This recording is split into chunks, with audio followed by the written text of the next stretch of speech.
Laugh, you now sound like the real Joe. You might be a tailgater. If you don't like Fridays because Tall Tales is not on during the weekend, you might be a tailgater. Tune in to Tall Tales with me, Bob Klitzkie, Monday through Friday at 4 p.m., only on 93.3 FM. And you, too, can become a tailgater. The Point is KUSG, Hagåtña, Guam, 93.3 FM and 104.3 HD3. Vaccine coercion coming. I'm Jack Callahan, Fox News. Part of a 6-point revised pandemic plan President Biden announced Thursday. The plan calls for employers with at least 100 employees to ensure that they are vaccinated or tested weekly and to give workers paid time off to get vaccinated. Meantime, workers in hospitals, home health care facilities, or other medical facilities all must now become vaccinated. Same for executive branch, federal employees, and federal contractors. Fox's Kevin Cork. South Dakota Governor Kristi Noem says in her state it's not happening. In South Dakota, we're going to be free, and we're going to make sure that we don't overstep our authority. So we will take action. My legal team is already working, and we will defend and protect our people from this unlawful mandate. Governor Noem on Fox's Hannity. Several congressional Republicans say the executive order is unconstitutional. The pandemic among several topics the president discussed Thursday night in a 90-minute phone call with China's President Xi Jinping. An administration official says no agreements were expected and none were reached. The White House has withdrawn the nomination of David Chipman to head the Bureau of Alcohol, Tobacco, and Firearms. Most Senate Republicans and at least one Democrat had opposed Chipman's nomination over his support of far-reaching gun control policies. The State Department confirms there were just 10 Americans on the evacuation flight that left Afghanistan Thursday and landed in Doha, Qatar. Alabama Republican Tommy Tuberville of the Senate Armed Services Committee says the entire Afghan pullout has been mishandled. This is not the military's fault. This is our leaders' fault. Whether it's the State Department or generals, somebody's at fault, and we need to find out who's behind all the problems that we had the last couple of weeks. The lockdown at Ohio's Wright-Patterson Air Force Base has been lifted more than 4 hours after the first reports of an active shooter. America is listening to Fox News. When's the last time you looked at your homeowner's insurance? A homeowner's policy protects much more than just your house. It also protects you against claims from someone being hurt on your property. If a visitor is injured at your place, how much are you covered for? The smart thing to do is get the answer today. That's the Insurance Extra Point. Get out there and make something good happen today by calling Guahan Insurance Services at 475-1162 or visit us at the Camacho Landmark Center in Tamuning. Fox News Audio and the Fox News.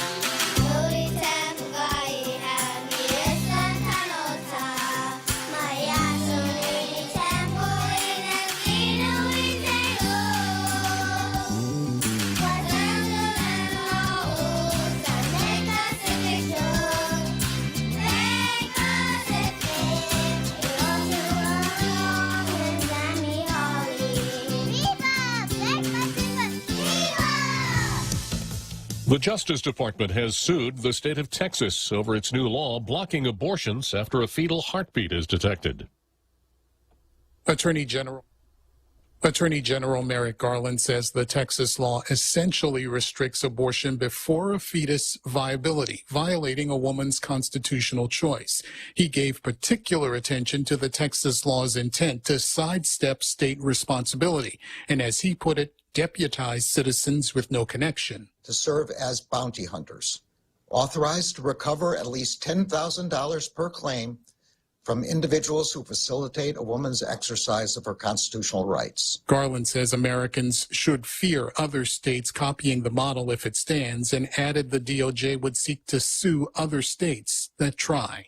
Gernal Scott, Fox News. Republican lawmakers in Kentucky have voted to scrap a statewide mask mandate in the public schools.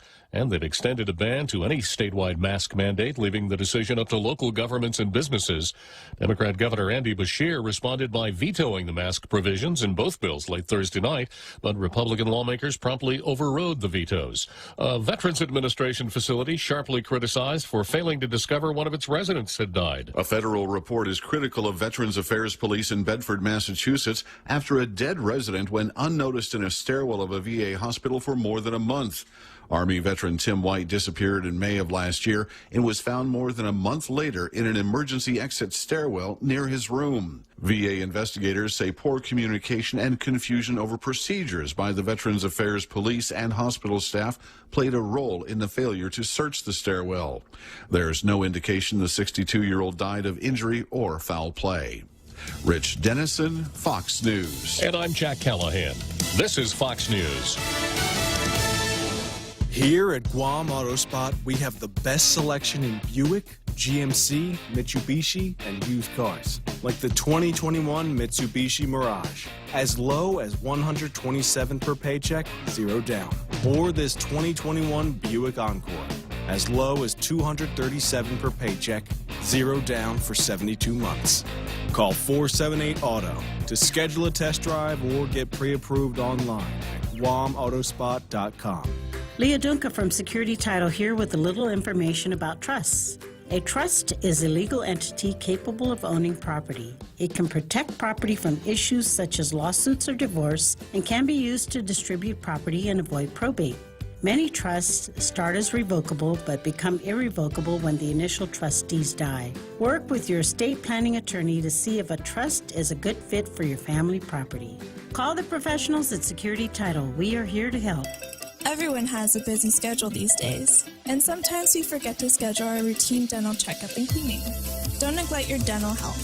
Schedule one today with Dr. Robert Yang and his Smile Team, conveniently located at the East West Business Center on Marine Drive, Upper Tumon. Call us today at 647-8702 or 3. Again, that's 647-8702 or 647-8703. We make smiles happen. Welcome to Tall Tales with Bob Klitzkie, the only show on talk radio where common sense is a lot more common. Phone lines are now open at 888-TALK. That's 888-8255. And now, The Point proudly brings you Tall Tales with Senator Bob Klitzkie. A well-regulated militia being necessary to the security of a free state, the right of the people to keep and bear arms shall not be infringed. At least not as long as I got anything to say about it. Fuba posts on Facebook saying, "Hi, Bob. I'm ready for that 2A going to get me to Monday." And, of course, you know, today is the worst day of the week for Jose and I. No tall tales for 70 minutes, 70 hours. It's tough, but we somehow are able to make it. So, Fuba, yeah, you won't hear me saying the Second Amendment online until Monday at 1600. But that doesn't stop you from at 4 o'clock on Saturday and 4 o'clock on Sunday facing the east and reciting the Second Amendment. As a matter of fact, I walked into a restaurant back in the good old days when you could actually walk into a restaurant. And at about 1600, and as I walked through the crowd, 3 or 4 people hollered at me, "Hey, Bob, a well-regulated militia is necessary to the security of our free state. Did you know that?" And I answered, "Yeah, I knew that, and that's why the right of the people to keep and bear arms shall not be infringed." So that's kind of the keystone of Tall Tales, the Second Amendment. So from there, we go straight to Zemi Ikotny.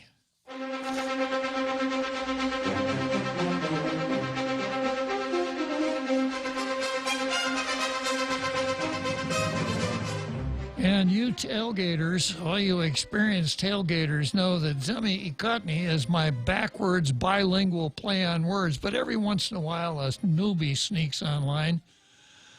So I defined Zemi Ikotny for them. Backwards bilingual play on words. Literal translation, it means it means press the meat. I turn it around and translate it to meet the press. Except in mine is much better than Chuck Todd's because I don't pretend to be objective. I just tell you the straight, unvarnished truth as I see it. So here's what the Daily News has to say today. Our view, not allowing schools to reopen yet was the right decision. And Jose, you know how the Daily News determines whether or not a decision was the right decision or not? If it's already been said from Adelup. Exactly. If Adelup did it, it's got to be right. The governor made the right decision in forestalling the return to face-to-face learning at island schools.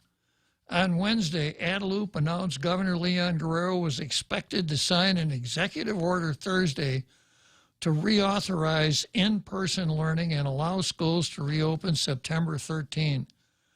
But later Wednesday, the governor's office confirmed the 154th Wuhan virus death on Guam, and the Department of Public Harassment and Secret Services reported a startling 325 new cases of Wuhan virus out of 1,647 tests performed September 7. As of Wednesday, there are 11,819 officially reported cases of Wuhan virus, with 2,375 cases in active isolation. Quote, based on the latest report of positive cases from last night and a high preliminary case count tracking for this evening, in-person learning will remain suspended on strong recommendation from the Surgeon Cell and the Department of Public Harassment and Secret Services, said Crystal Paco San Augustine, formerly known as Crystal Paco. Why do people have to put hyphens in the middle of their names, Jose? Because it's such a chore they have to breathe in the middle of saying that long word. I guess. Maybe I should start calling myself Robert Wallace Klitzkie or Robert Hansen Klitzkie, right? Klitzkie. Yeah. Exactly. Yeah, Robert Hansen Klitzkie. Yeah. I just don't have any sense of style at all, I confess, Jose. The governor met with school leadership Thursday afternoon. Paco San Augustine, both of them said that. More updates would be provided as they became available, but for now there's no set return for in-person instruction. While there have been no confirmed transmissions inside the school system, when kids returned to face-to-face learning last month, positive case rates for Wuhan virus in children under the age of 18 have gone up recently, according to a public health report. No! Yeah. Correlation does not necessarily signal causation, does it, Jose? Not in this case. No. In mid-November 2020, there were less than 60 children ages 12 to 17 testing positive in one day, while children's ages 0 to 11 peaked at less than 40 in one day. Last month, the children ages 12 to 17 tested positive in one day surpassed 70, and over 50 for those ages 0 to 11. Dr. Ann Probutsky, that's a decent name for you, Ann Probutsky, territorial epidemiologist, said increases could be related to the rise of the more infectious Delta variant or an upsurge in the household transmission of the virus. I like door number 2, Bob. Yeah. Regardless of the cause, the fact is Wuhan virus cases are up in kids and the community in general. The decision not to allow schools to reopen was made in the best interests of the island students and the community. It was the right thing to do. Now, Daily News and nobody else wants to mention that vaccinated people are still contagious, and an awful lot of the contagion is communicated by them. So keeping the kids out of school is doing something. And it's kind of like the old saying, hey, we got to do something even if it's wrong. Just to sit here and act like we're not doing anything won't work at all. Okay, now, If it weren't for the fact that people wrote letters to the editor that the Daily News publishes, I would probably recommend they shut down their editorial page. But today we have a letter to the editor from our friend Bistra. Remember Bistra, Jose? Bistra, for those of you who may have missed the show, Bistra is a Bulgarian name. And when I first saw Bistra, I thought it was the feminine of the French word bistro, which is a place where you go to eat and drink. Well, Bistra set me straight on that. She's quite articulate and quite a community activist already. And she says, a difficult logistical and financial burden was imposed on our small businesses tracking vaccination status. Many are worried about the impracticability of enforcing a vaccination requirement, particularly at theaters, gyms, restaurants, and any other business that relies on indoor gatherings. Doing so, some said, could alienate customers. Now, you got to be careful with the word alienate, because if you're not careful, Tina Rose Munya Barnes will introduce a resolution.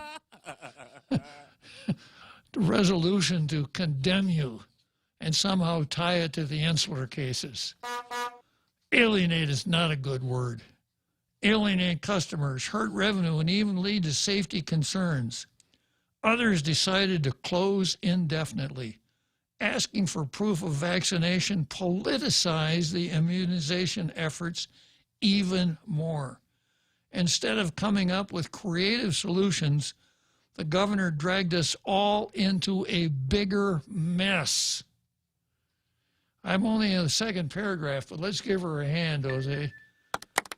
Yeah. Some are raising the ethical question, is it legal to discriminate against your patriots? A quick search online answers this can drown us with a myriad of articles that cite numerous lawyers that yes, in fact, it's legal to refuse service to an unvaccinated customer. But it is the right thing to do? Is it moral? Furthermore, the government failed to provide protection against possible discrimination lawsuits that may endanger small business. Well, we don't care about small business. And these may come from disabled patrons who were not able to get the vaccine because it may pose more harm than good to their health. Governor Leon Guerrero said, however, that doesn't fit our one-size-fits-all policy. Is your small business ready for such litigation? According to many experts, it may not have good standing in court. However, these proceedings are lengthy and quite stressful. Is the government ready to pay for it? After all, the mandate problem was not created by the small businesses. How about the negative local backlash in the local community? It's a very real marketing challenge, too. It can hurt business regardless of who's right or wrong. What can we do? We can press for allowing certain days of the week or certain hours to be dedicated to the unvaccinated customers, similar to what we did last year. We've allowed shopping hours strictly for the Manamku. We can open outdoor dining for the unvaccinated as well. This goes in line with the, quote, harm reduction strategy of wearing masks, washing our hands, and social distancing. This is a really good idea. You know why it's not such a good idea, Jose? 2 water fountains? The reason it's not such a good idea is because it's bistros, not the governor's. Oh, got it. Yeah, this is the distinction. This is the difference. It'll never show up in the editorial of PDN. Absolutely not. If we were to do that, it helps provide a sense of security for both types of customers without excluding anyone for participating in daily activities. The fervently publicized by media and state notion that the U.S. Constitution in general and its individual rights apply only to state action not to private action, is, in my opinion, a dangerous one. If you search online the question, can you sue a business for not serving you because you're not vaccinated? There comes a myriad of articles that cite numerous lawyers stating that yes, in fact, it's legal to refuse service to an unvaccinated customer. Their arguments vary anywhere from no shoes, no shirt, no service. Quote, federal law doesn't restrict private businesses for asking for proof of vaccination, to we reserve the right to refuse service to anyone, which I debunked about a week ago, because we've got a law that's been on the books for 100 years that says there is no right to reserve. Anybody who presents himself in a non-law violating fashion cannot be excluded from a public place. Others argue that the unvaccinated are not a protected class pursuant to the Civil Rights Act of 1964, which ended segregation and discrimination. Until recently, the LGBTQ community wasn't a protected class either. In 2020, the Supreme Court provided extended Title VII protections to the LGBTQ community, including those who did not have a memory long enough to remember the initials. The court emphasized that its role is to neutrally interpret the clear language of a statute. To do otherwise would tilt the scales of justice in favor of strong or popular neglect the promise that all persons are entitled to benefit of the law's terms. Furthermore, state laws and local governments may further extend protection to people based on their genetic information or political affiliation. Can we know for certain that vaccination status will be excluded in the long run?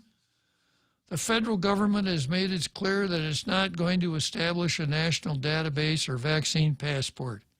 Meanwhile, a few states, including Texas, Montana, and Florida, have put the statewide ban on vaccination passports and issued executive orders that limit private businesses from requiring proof of vaccination.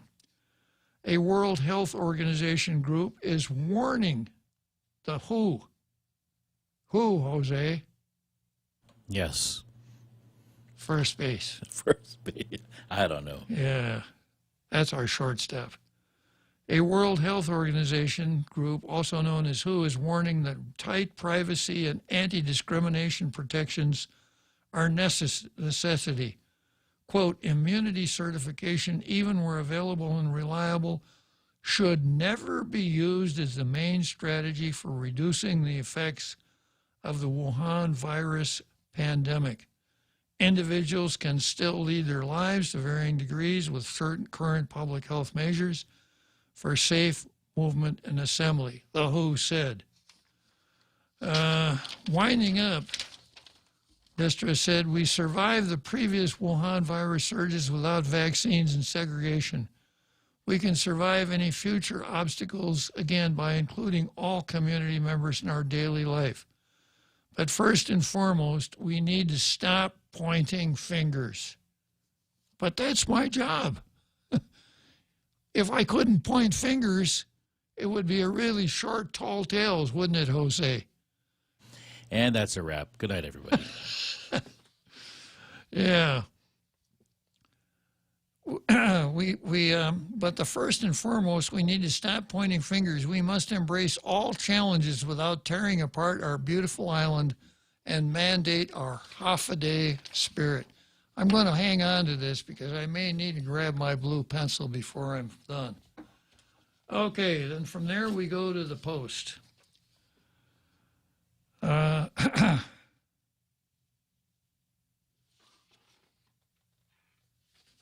Yeah, and even the Post let us down this time.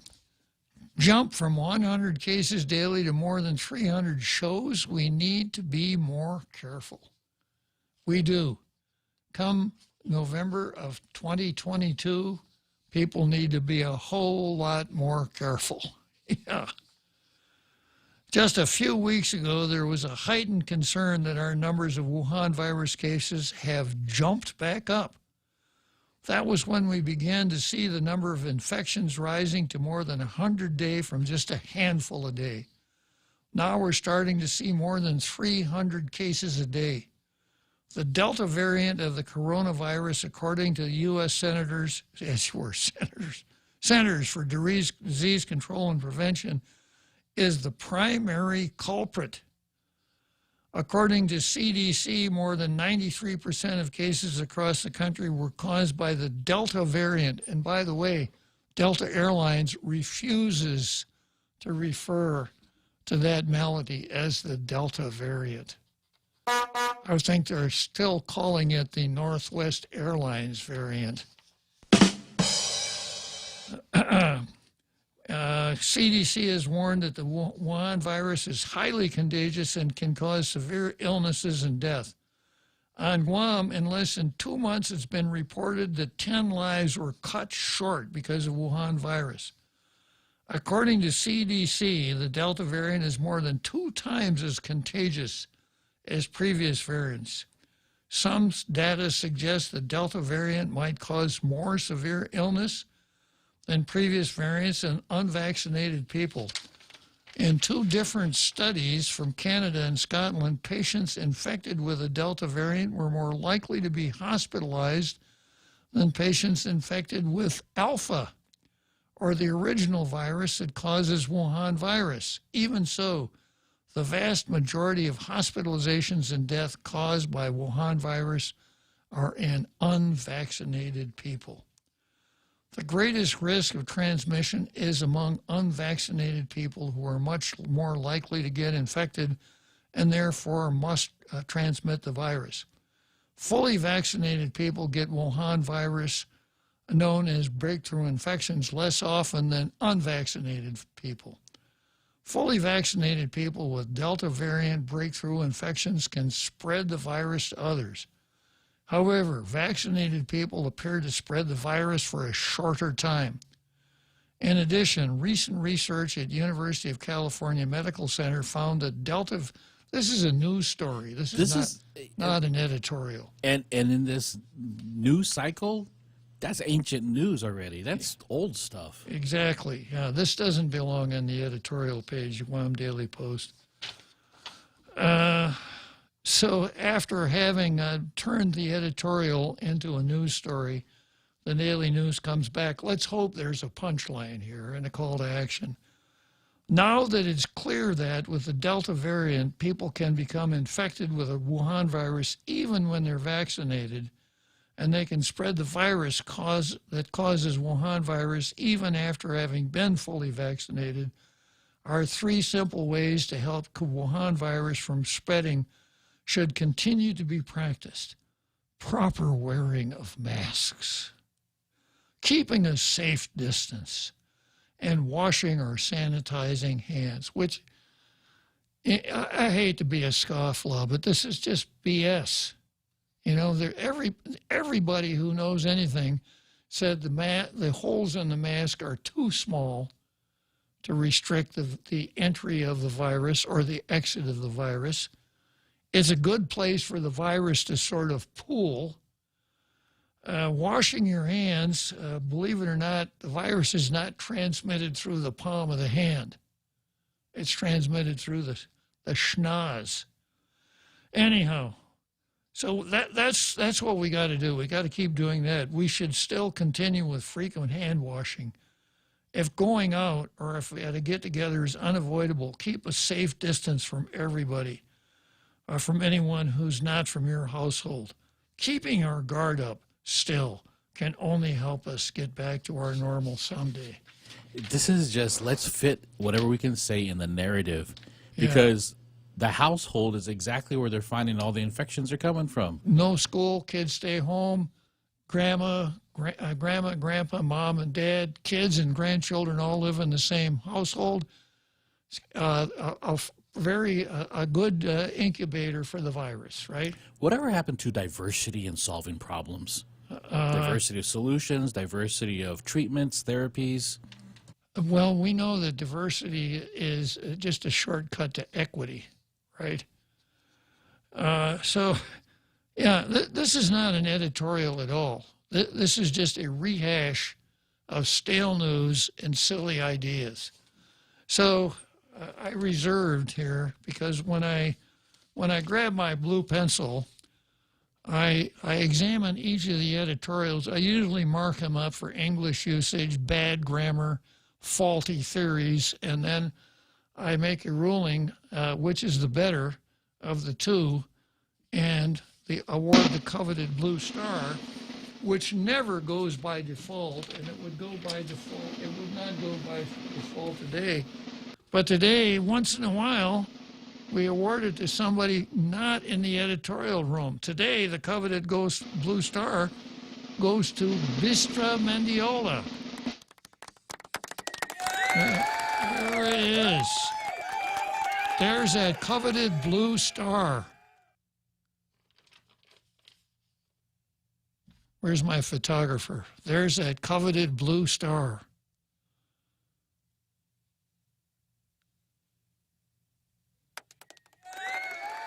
Yeah, okay. So congratulations, Bistra. You joined a very select group. Lee Weber, Troy Torres, Bistra Mendiola, Helen Meadowbrook. I can't think of anybody else. Can you, Jose? From the Pacific Island Times, Mr. Bob Klitzkie. Yeah, but people might accuse me of bias. But you do have a blue star. Yeah, that's true. Okay. So from there we go to the card.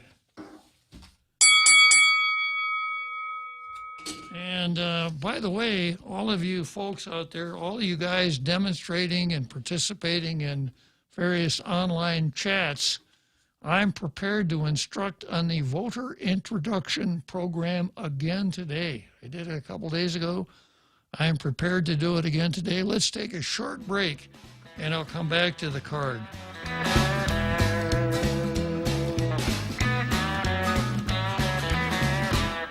Diving and seeing our coral reef full of life. I really love hiking the trails. I really love going to the beach. The sunsets are amazing. Your island needs you. Help preserve what makes our island home. Stop those who threaten our wildlife, plants, and environment. Install the free Toka app and report poaching, littering, burning, and other environmental crimes. Call 864-TOKA or install the free Toka app today. This public service announcement is brought to you by the Department of Agriculture, UOG Sea Grant, and Choice Broadcasting. There's so much that's new with the Eat Fresh, Refresh at Subway restaurants that we can't possibly fit it all into one radio spot, but I'm gonna try. There are amazing new toppings like hickory smoked bacon, bacon and smashed avocado. Try your favorite sub on the new breads like the hearty multigrain wheat or the artisan Italian white bread. Not to mention Subway's thicker, juicier steak. That's all I have time for. You gotta refresh to be fresh. Only at Subway. Welcome back to Tall Tales with Bob Klitzkie, Guam's single voice of reason. Call now, 888-TALK. That's 888-8255. We got a pretty interesting card today. We start out with Nigerians versus Pareda and Roberto. And there will be a cautionary instruction that goes with this item on the card. And Steve, of course, is back on the card. Steve versus the Sunshine Law from the get-go. And then we've got Vanessa Williams versus Innocent, Helpless Babies, which is a pickup on telemedicine versus innocent, helpless babies. However did you decide to put that on the card? Yeah.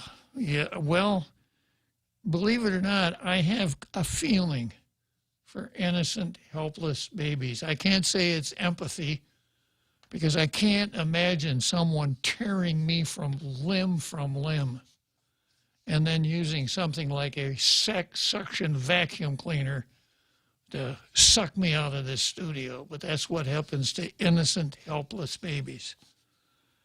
Besides that, I'm not helpless, Jose. All right. Then we've got more U.S. versus Cortec.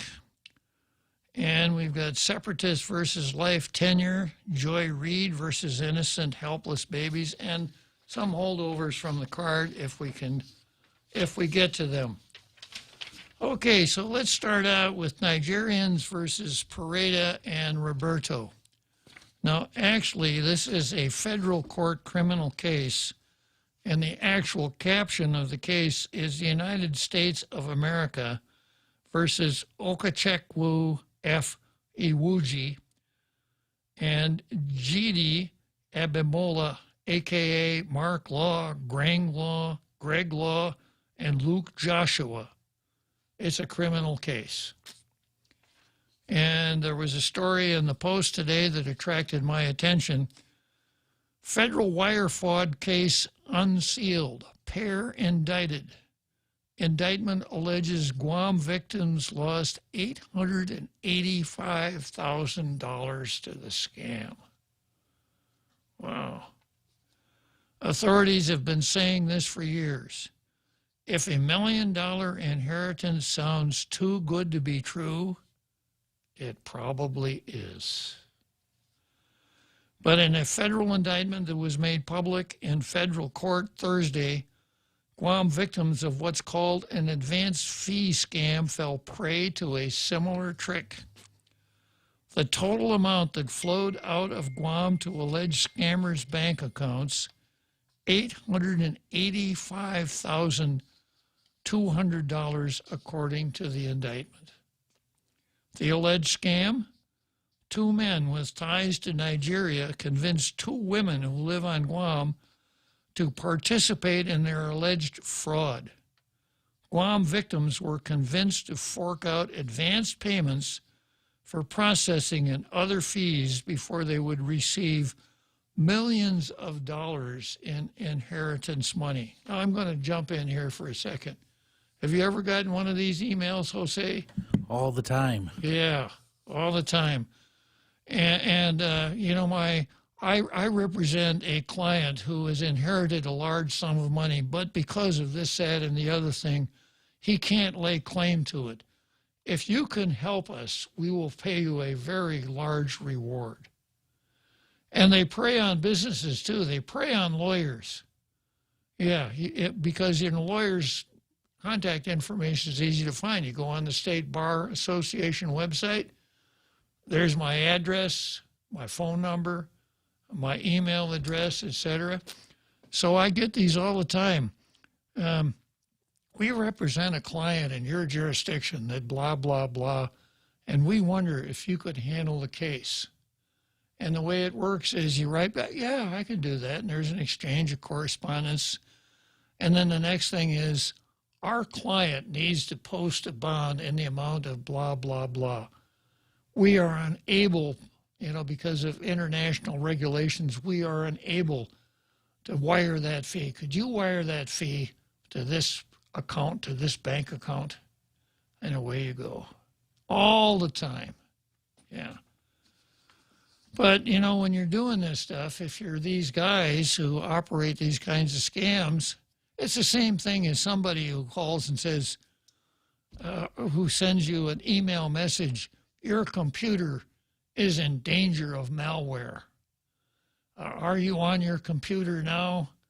And they want to have this chat with you, and they tell you to log into a particular link, and they'll be able to protect your computer, which means download malware onto your computer. And I get phone calls like that all the time, too. So when I get a phone call like that, what I do is I keep them online for a half an hour. Time is money. Yeah, I keep them online. I keep asking them dumb questions.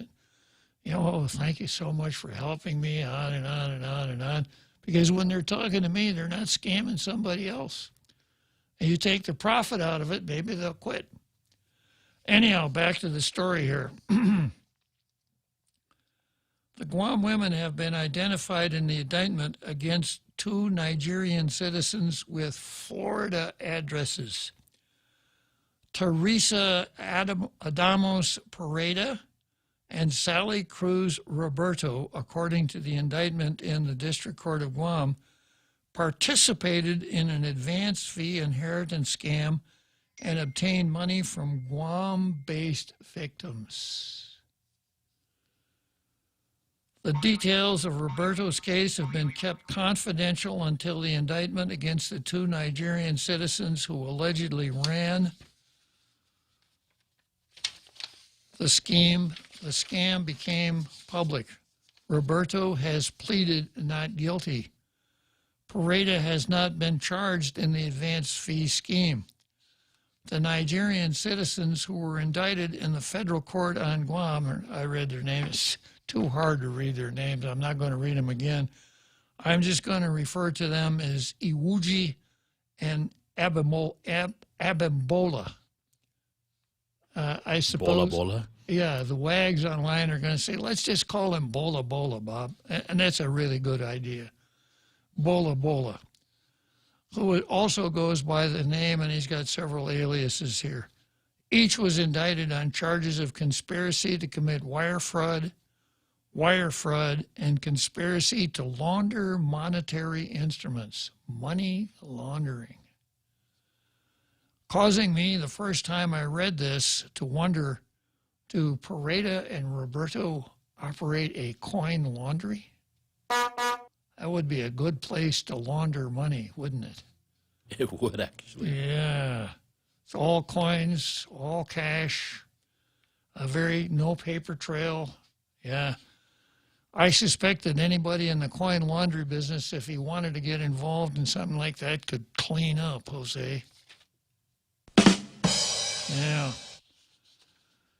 Okay, so the indictment against Iwuji and Bola alleges from November 2018 to February 2019, Pareda and Roberto sent via multiple wire transfers $475,710 from Guam bank accounts under Iwuji's control.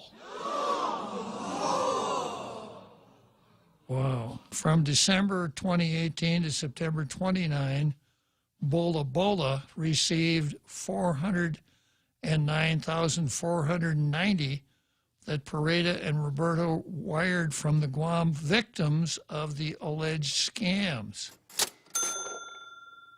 Wired from the Guam victims. Now, I'll go back when I finish reading all the information here, when I finish providing all the information, I'll give you my analysis, how I put all this together. Yeah.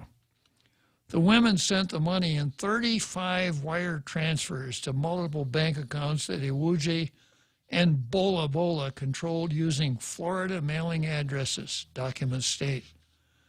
Each wire transfer was for a different amount, from as low as $1,500 to as much as $58,650.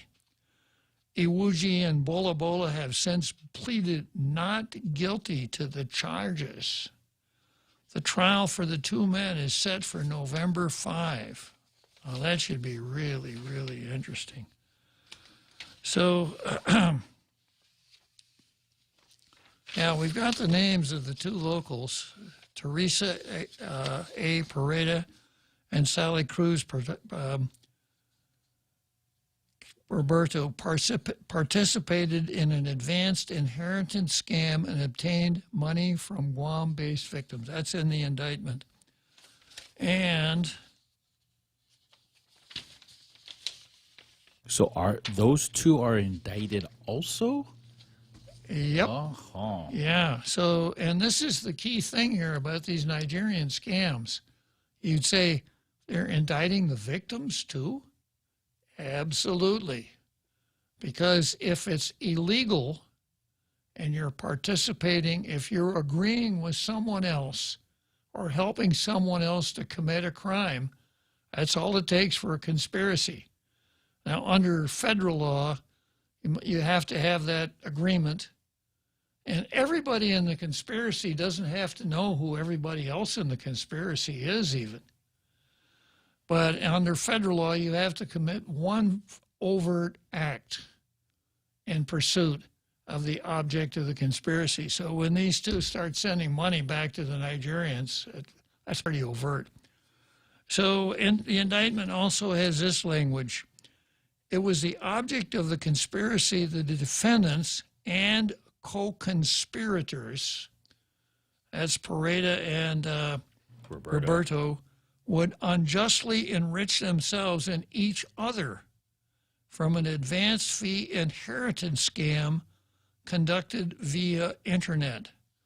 The proceeds of the scam were transmitted within the United States and to Africa through a network of recruited individuals.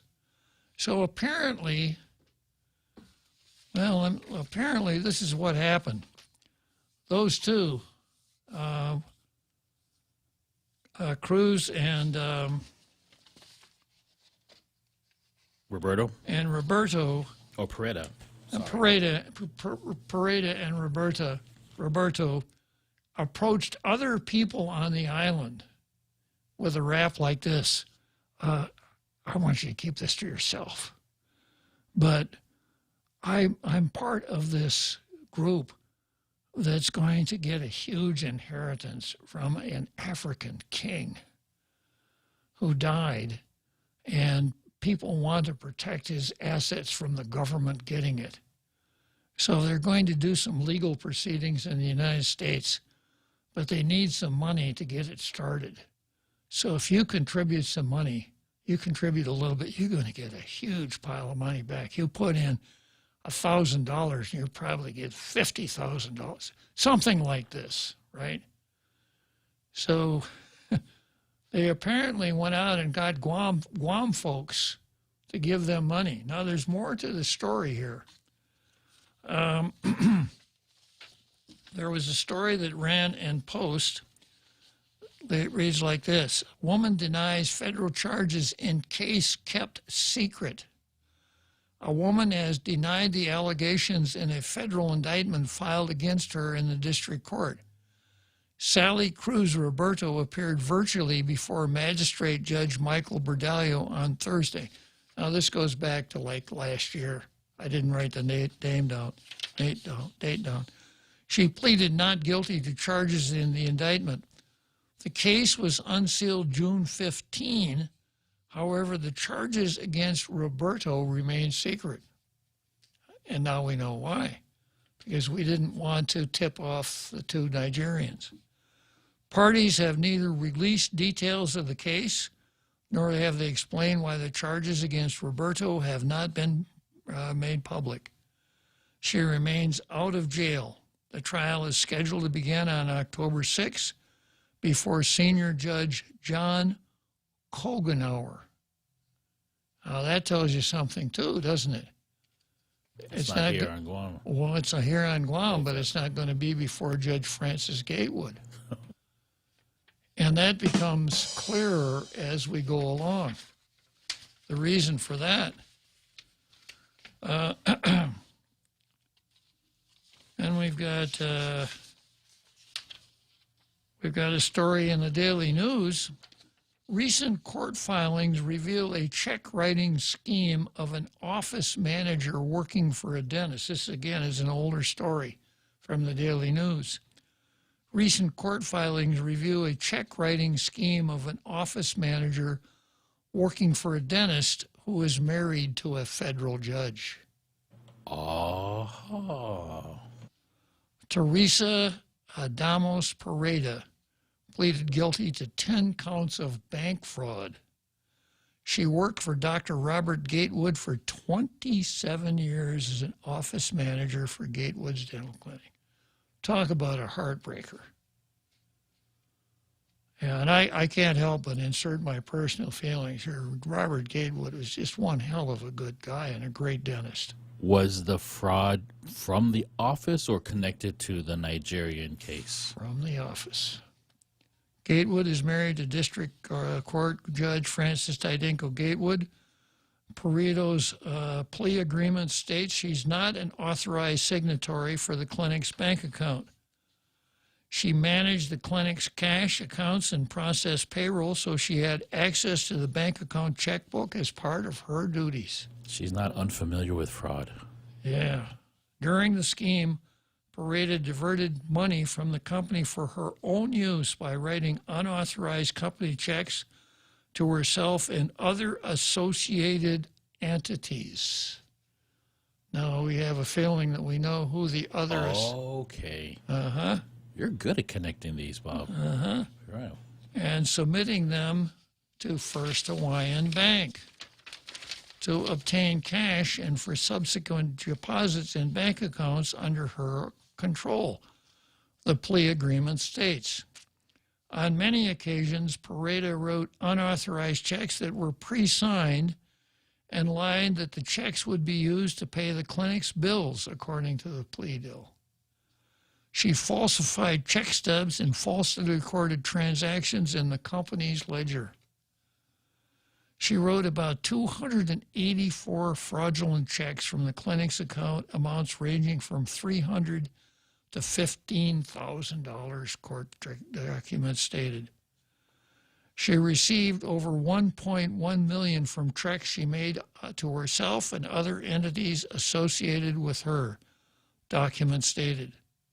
There were multiple checks dated between 2011 and 2019.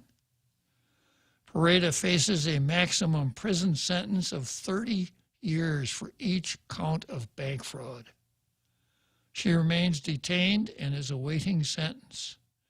Tydenko Gatewood recused herself from the case soon after it was filed. Wow! Of course. Yeah. And then KUAM News got in on the action on April 14th. Okay, let's take a short break and we'll come back to KUAM.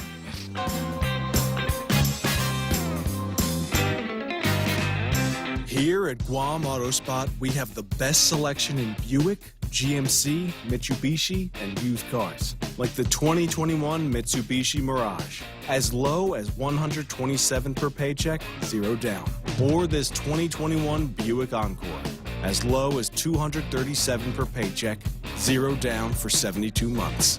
Call 478-AUTO to schedule a test drive or get pre-approved online at GuamAutospot.com. Mescla, read all about it. Check out Mescla Chamorro Fusion Bistro in Tuman for lunch. Serving up some savory seafood specials such as spicy garlic shrimp, candied salmon, or better yet, the local favorite, snapper or shrimp escabeche. Available only during lunch hours. Make sure to come down and try these tasty specials and more. Call 969-2652 for more info or to make a reservation. Located at the Grand Plaza Hotel in Tuman, Mescla Chamorro Fusion Bistro. A true taste of Guam.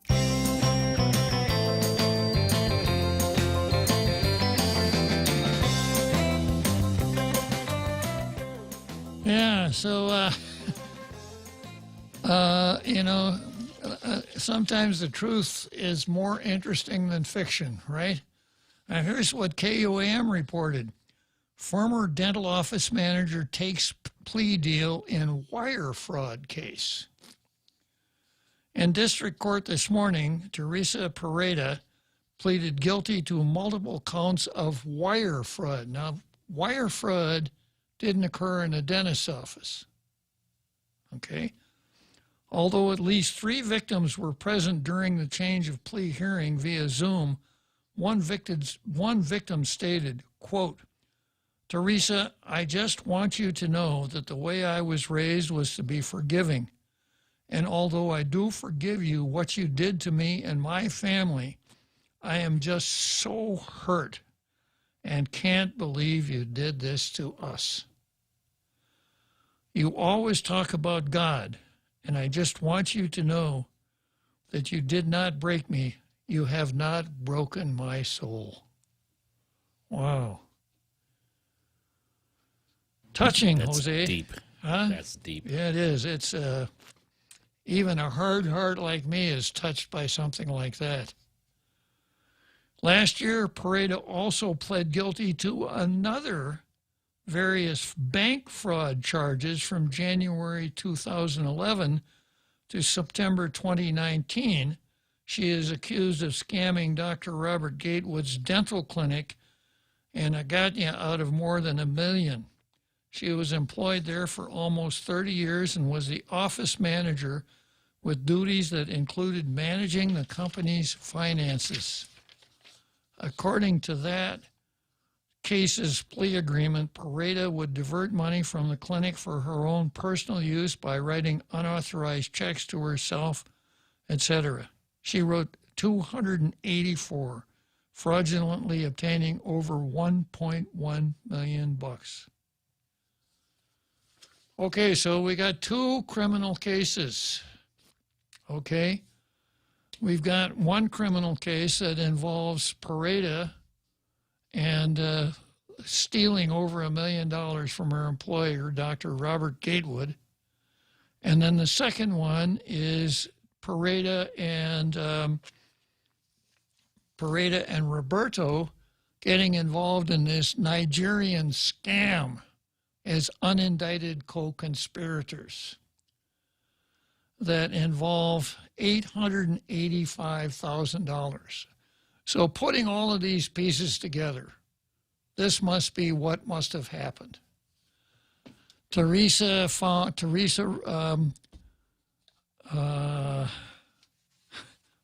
what's her name again? Pareda. Yeah, Pareda figured out a way that she could scam her employer, and she did, and found out that it was pretty easy and got really deep into it. Somewhere along the line, she got hooked up with the Nigerians, who are really good at squeezing money out of the gullible.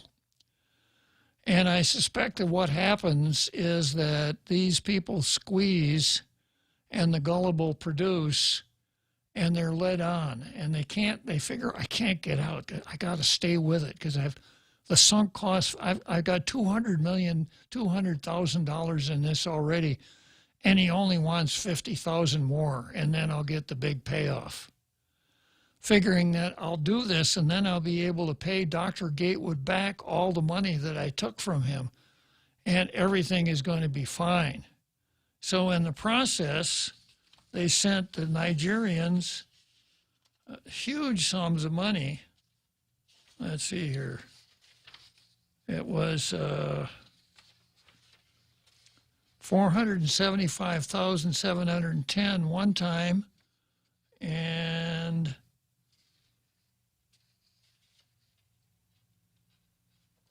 $409,490 the other time, almost as much as Pareda stole. Now, was Sally Roberto in on this? We don't know from the papers we have in front of us. I have a suspicion, but there's something I got to check before I go forward with that suspicion.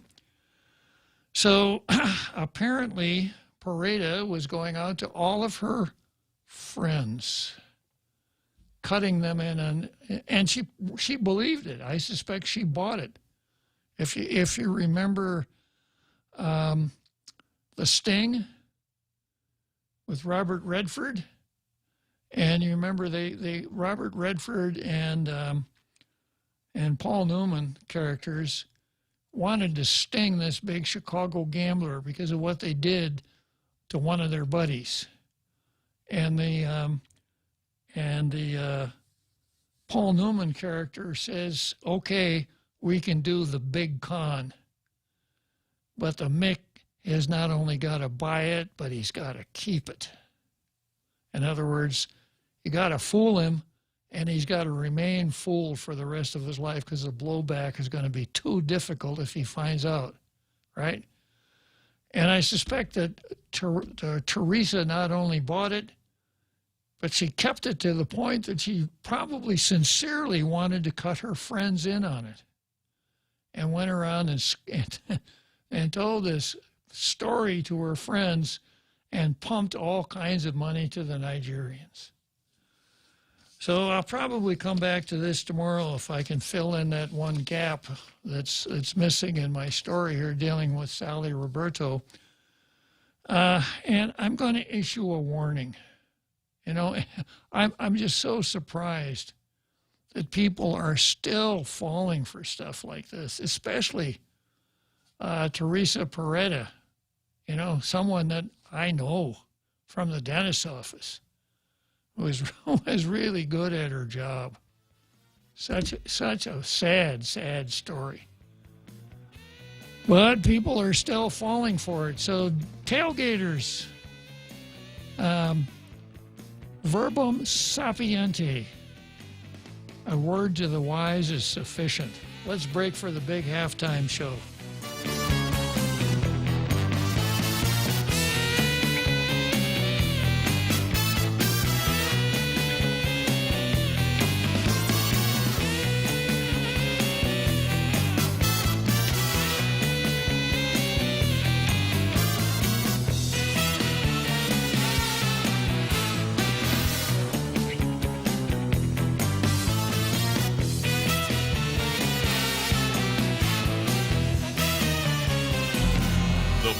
Is KUSG, Hagåtña, Guam, 93.3 FM and 104.3 HD3.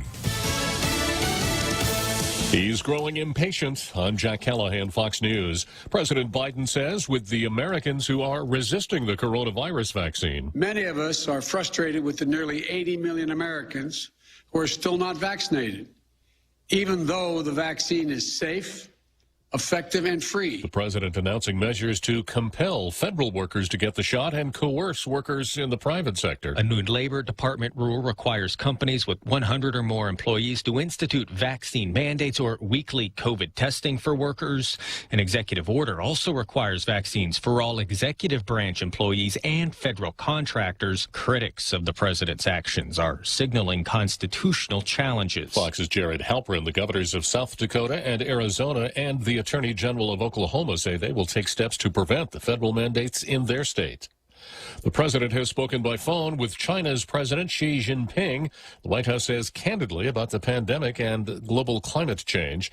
The administration is suing the state of Texas for its new law restricting most abortions. The obvious and expressly acknowledged intention of this statutory scheme is to prevent women from exercising their constitutional rights by thwarting judicial review for as long as possible. Attorney General Merrick Garland of the Justice Department also asking the judge to suspend enforcement of the law until the case is heard. False alarm reports of an active shooter Thursday night that prompted a lockdown at Wright-Patterson Air Force Base near Dayton, Ohio. Fortunately for us, at the end of the night, we did not identify a threat. Everybody got out safely, and we were wrapping things up on scene with a secondary sweep. Just to make sure nothing has been missed. Colonel Patrick Miller, the 88th Air Base Wing Commander, says 2 people reported hearing noises they thought were gunshots, but apparently weren't. America is listening to Fox News.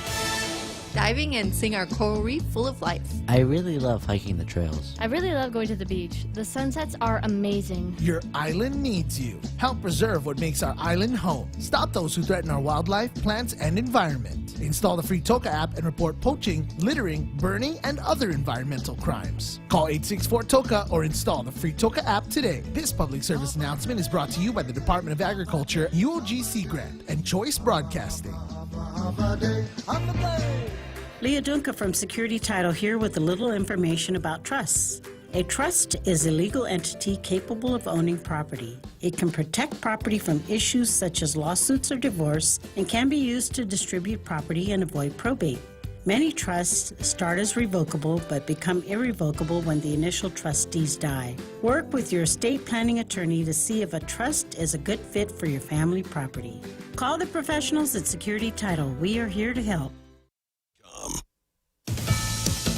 The Biden administration is defending its relationship with the Taliban to get more Americans trapped there out of Afghanistan. A flight out of Kabul with roughly 200 people on board landed in Qatar Thursday, carrying American citizens, legal residents, and Afghan partners. This after days of tension over whether planes were going to be allowed out. The National Security Council issued a statement saying the Taliban were businesslike and professional in this effort. White House spokeswoman Jen Psaki defended the characterization. And in order to get those people out, we had to work with some members of the Taliban to press them and to work in a businesslike manner to get them out. That is what what we were stating in the statement. Even as Sirajuddin Haqqani, who is on the FBI's most wanted list, has been named as the Taliban's new interim interior minister. Jessica Rosenthal, Fox News. The State Department has confirmed there were 10 Americans on Thursday's evacuation flight from Kabul. Former ATF agent David Chipman will not become the new head of the Bureau of Alcohol, Tobacco, and Firearms. The White House withdrawing his nomination Thursday after at least one Democrat senator said he would not vote to confirm him. Most Republicans also opposed Chipman over what they called his extreme gun control positions. Ohio's Stand Your Ground self-defense law is under fire. The Ohio NAACP joined Democratic lawmakers and an organizing group in the legal action claiming the law took out the duty of gun owners to retreat when faced with a threat. Republican Governor Mike DeWine signed the measure into law in January, but the lawsuit lists only Attorney General Dave Yost as the sole defendant. The state NAACP says the law on its surface makes it easier to kill without consequence. The plaintiffs also say public hearings were not held on the issue. The state attorney general's office is reviewing this legal action. Fox's Gernal Scott. And I'm Jack Callahan. This is Fox News.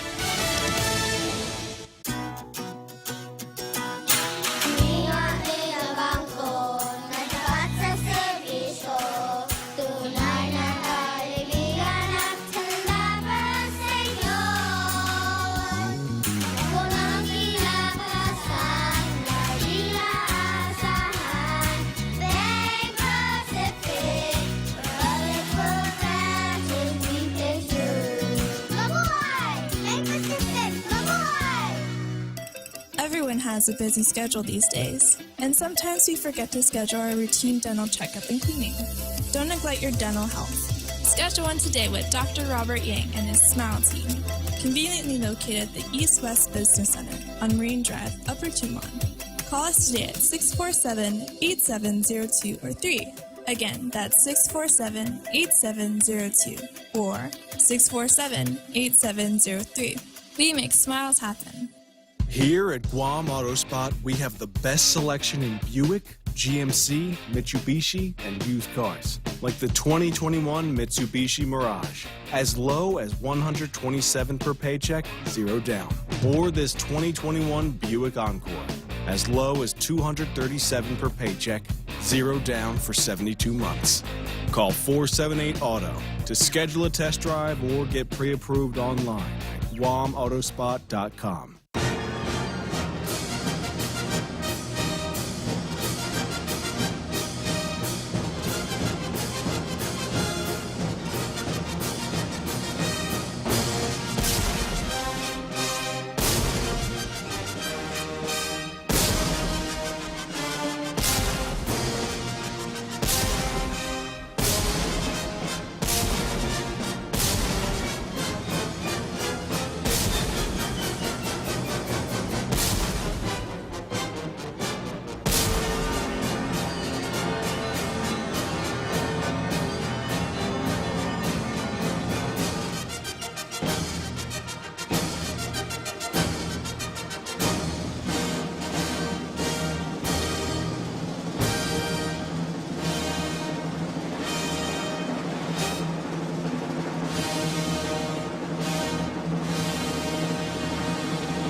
So here we are back on Tall Tales.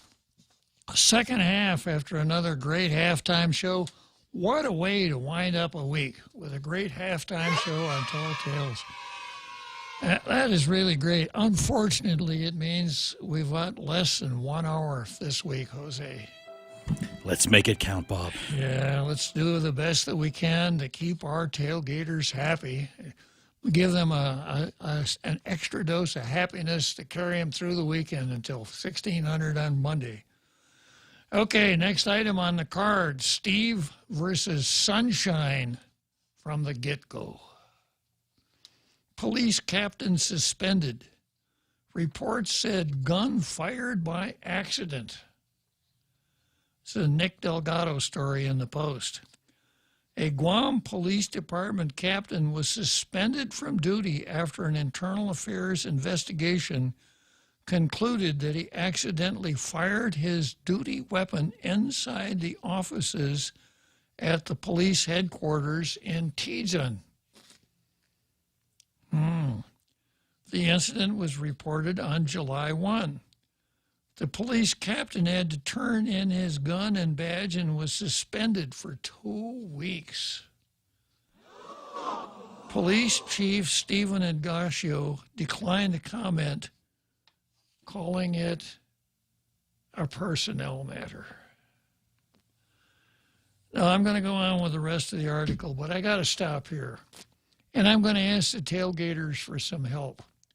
You know, when I see stuff like this in the paper, my natural inclination is send off a sunshine law request. Because we all know that this personnel matter thing is bunk. There is no exception to the sunshine law to a director who mumbles personnel matter as though it were some sort of Buddhist mantra or something like that. Oh, wow, I've stepped across the line there, didn't I, Jose? Yeah. Politically incorrect. Some sort of a secular mantra, right? So the first sunshine law request I'm going to send, or the one I'm thinking about sending, is all public records that show that the chief of police can read. But he may not be able to answer that, because in a sense his failure to answer answers the question. There you go. It's a circular freedom of information. If he can't read the sunshine law demand, then he can't answer it telling me if he can read or not. So I suppose I send it off, and if I get no answer back, I have to conclude the guy can't read. So if he does read, then I'd like to know what it is that he reads other than Mad Magazine, Marvel Comics. Help me here, Jose. What else might he read? New York Times. Yeah, same. All the same kind of stuff. New York Times, the WAPO, Marvel Comics, Mad Magazine, all the same. Used to be Cracked Magazine. Yeah. National Lampoon. Because anybody who reads the Post, and frankly, having been there myself, if you are in charge of a government agency and you're not reading the papers every day and you're watching the news or not watching the news or reading it online every day, you're not doing your job. At least tune in to Tall Tales. Yeah, at least do that. Yeah. So, you know, if you're not up to date with what's going on in your community, you're not doing your job. Now, that might be okay for the guy who's in charge of solid waste, because he just looks at the work product of his organization, and he's got a pretty good idea what's going on in the Sometimes community. it's hard to differentiate between what's going on in the community and what you're doing at solid waste. Exactly. But if you're the chief of police, the director of administration, the director of the Bureau of Budget and Management Research, some of these, you know, highly active, critical agencies, and you're not following the news, then you're really doing something wrong, and you should either start doing it or quit. So you couldn't miss the editorial in the Post that says no matter how many times directors say it, this doesn't work. And it laid it out very clearly why it doesn't work. But Steve says, declined to comment, calling it a personnel matter. And it's just amazing. Why would he be possessed to say something like that? Now, the real irony in this story is this. If he didn't say that, this is what he could have said. A Guam Police Department captain was suspended from duty after an internal affairs investigation concluded he accidentally fired his duty weapon inside the offices at the police headquarters in Tizen. The incident was reported on July 1. The Daily Post has confirmed the police captain had to turn in his gun and badge and was suspended for 2 weeks. There it is. That's everything. You know, so it's a classic case of this idiot can't win for losing. You know, he does exactly what he ought to do. He answers the question. He doesn't duck behind a phony excuse, and then he comes back and spoils it all by saying, I can't talk about it because it's a personnel matter. What was that, your doppelganger that gave this story to the media? Or a whistleblower? Or the street person that hangs around out in front of the apartment's got super hearing?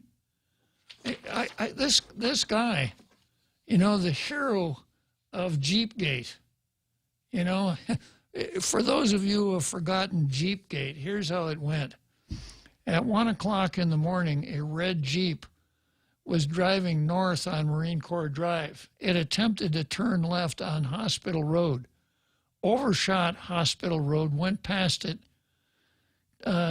did make the left turn, jumped over the median, jumped over the curb, drove across the parking lot of the building right on the corner, and smashed through the show window of a restaurant called Jimmy Kitchen. Not Jimmy's Kitchen, Jimmy Kitchen. Jerry Kitchen. I'm sorry, Jerry Kitchen. Not Jerry's Kitchen, but Jerry Kitchen. And smashed into the rear wall of Jerry Kitchen hard enough to damage it. A police officer arrived and wrote it up for imprudent driving. Didn't do a field sobriety test, didn't see any necessity, because this happens. People do this all the time, you know. I was trying to park my car up at Paris Acres, and I accidentally plowed into my neighbor's living room. But what the heck? It happens all the time, right? And his name is Jerry. And his name is Jerry. So no harm, no foul, right? So no field sobriety test. And there was a police officer in the car. Yeah, but pay no attention to that. The police officer happened to be the daughter of a senator who is the chairman of the committee that has oversight over the police department.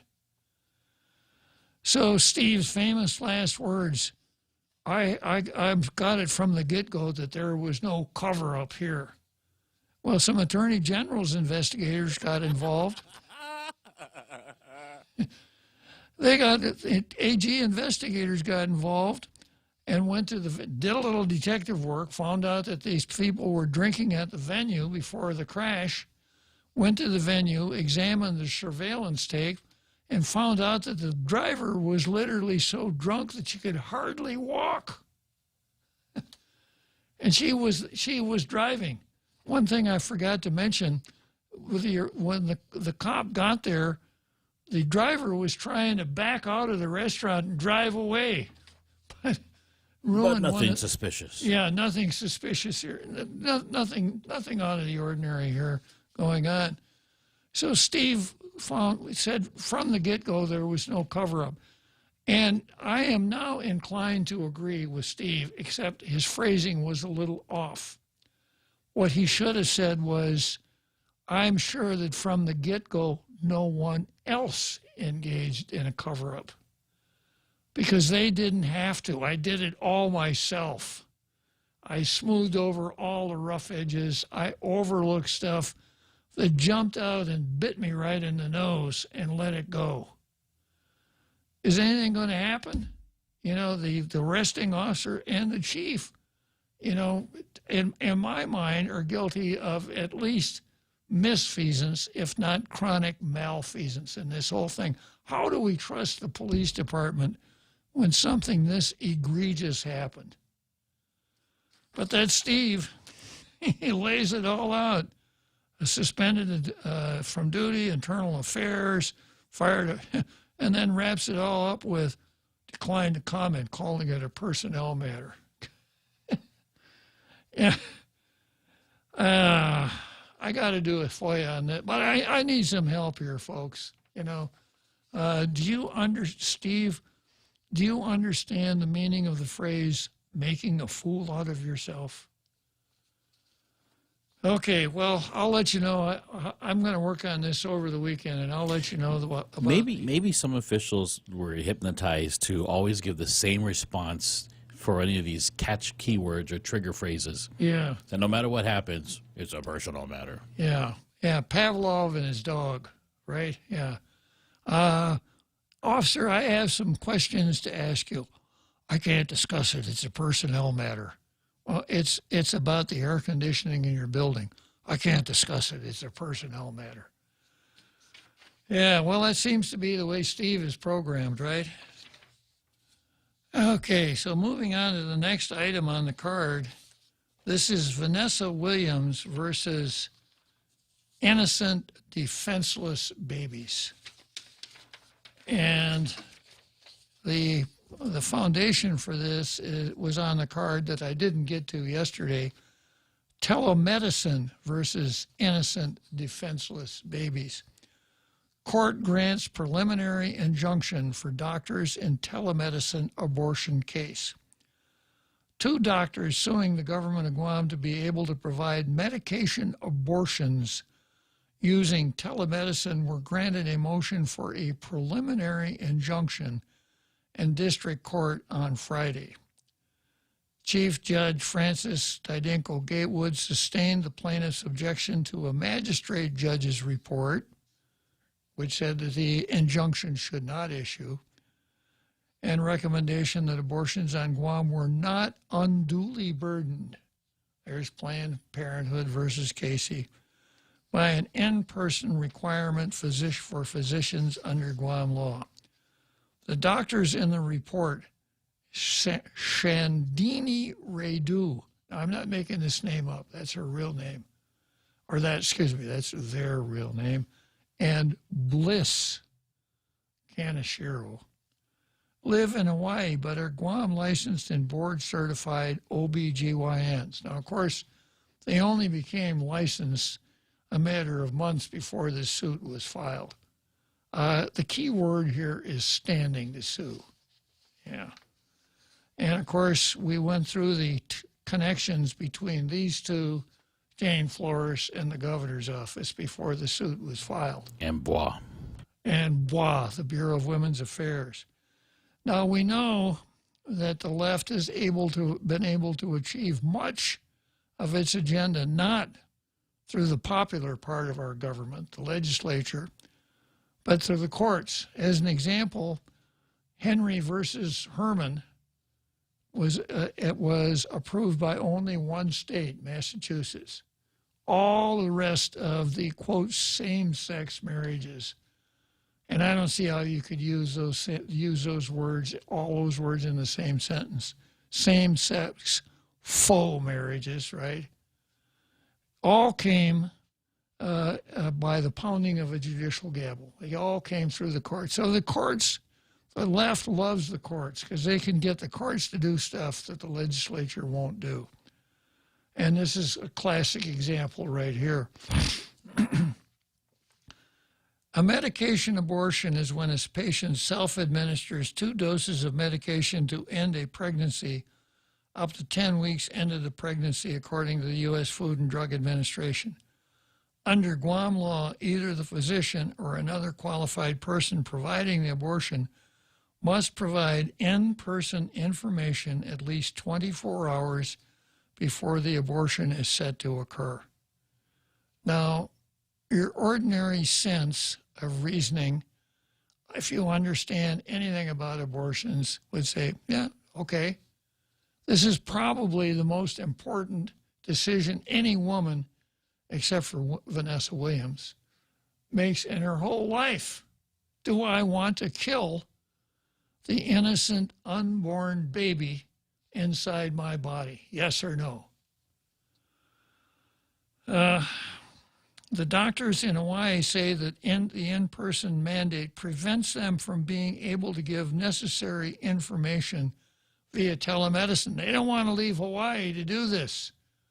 They want to do a Zoom. You know, our abortion, we're scheduling abortions on Zoom. Here's how you log on to Zoom, right? We can do it for you, right? The last doctor on the island performing abortions retired in 2018. No known abortions have taken place on Guam since that time, according to the report. On April 23, federal magistrate Judge Heather Kennedy recommended against a preliminary injunction for the plaintiffs.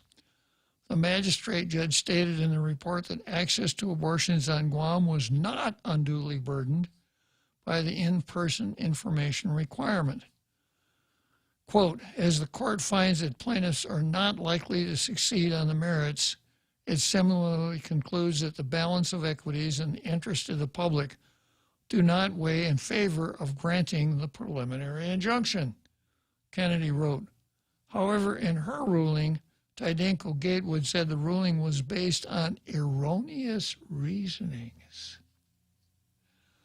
Tydenko Gatewood found that the information required to be given a woman seeking abortion at least 24 hours prior to this procedure can be provided via live, face-to-face video conferencing, and defendants have not shown any real justification or benefits of the in-person requirements.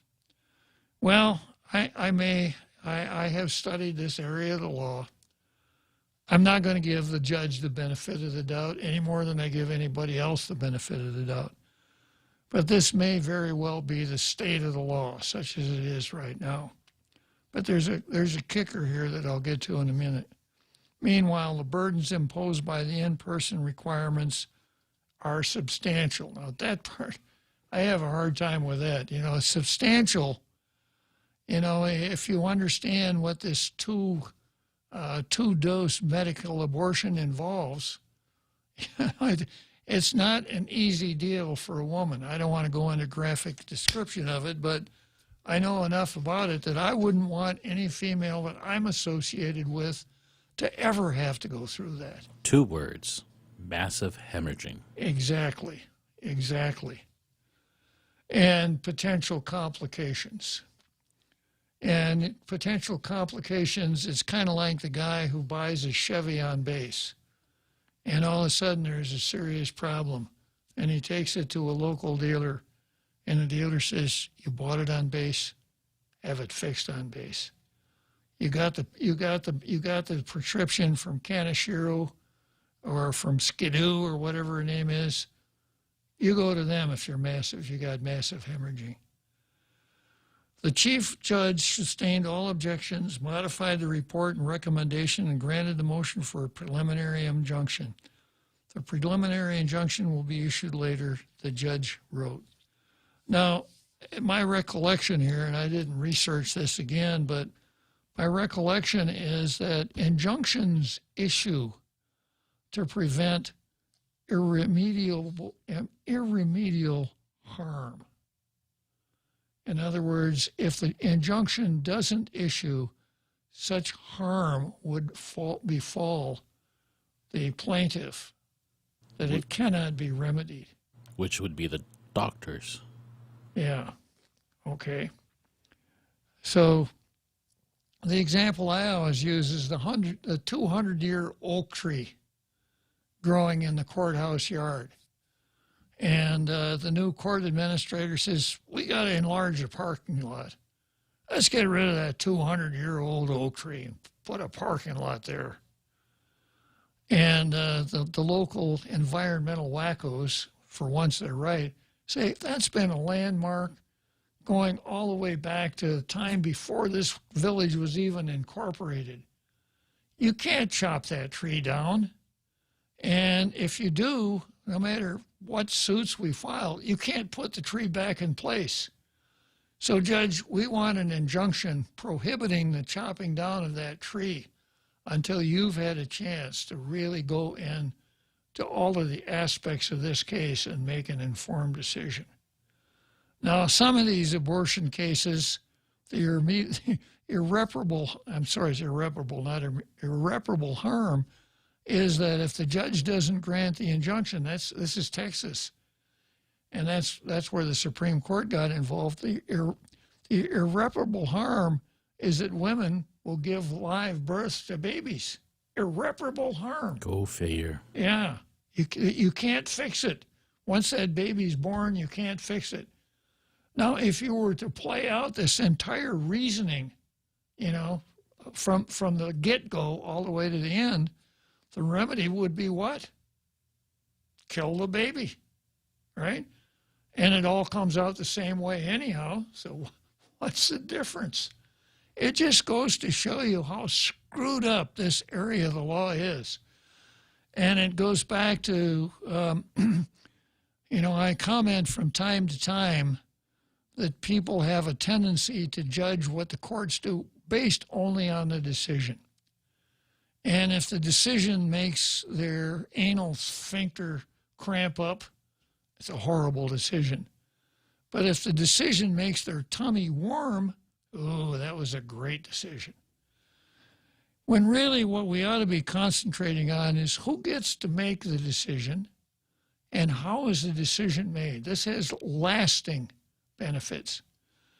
And in our case, too many of the decisions are made by the governor, not by the legislature, and we don't like it. And when we're talking kritarchy, which means rule by judges, the judges took over the function of the legislature literally from the get-go when they found out that when they discovered this right of privacy in the penumbras and emanations of the Bill of Rights in a case called Griswold versus Connecticut, and applied that to Obergefell versus somebody else, the same-sex deal, and Roe versus Wade. It all turns on the right to privacy. And it's all made up. It's all fiction. And you can see the ridiculous results that arise from it. And I got a little bit more to say about that right after the break.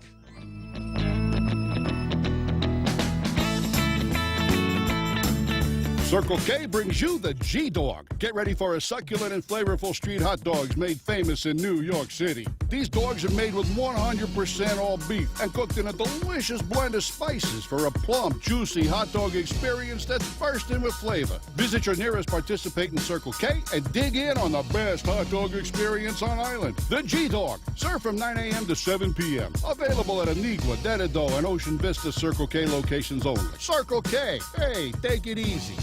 Contact Express Financial for all your financial needs. Express Financial is consumer lending at its very best. They also have a host of dealer service programs with quick approvals. There are 3 ways to apply. Over the phone at 637-9834. You may visit their office in person at 600 Harmon Loop Road across the street from Costules. Or you can also visit their webpage and apply at myexpressfinancial.com. In most cases, you'll get your money the same day.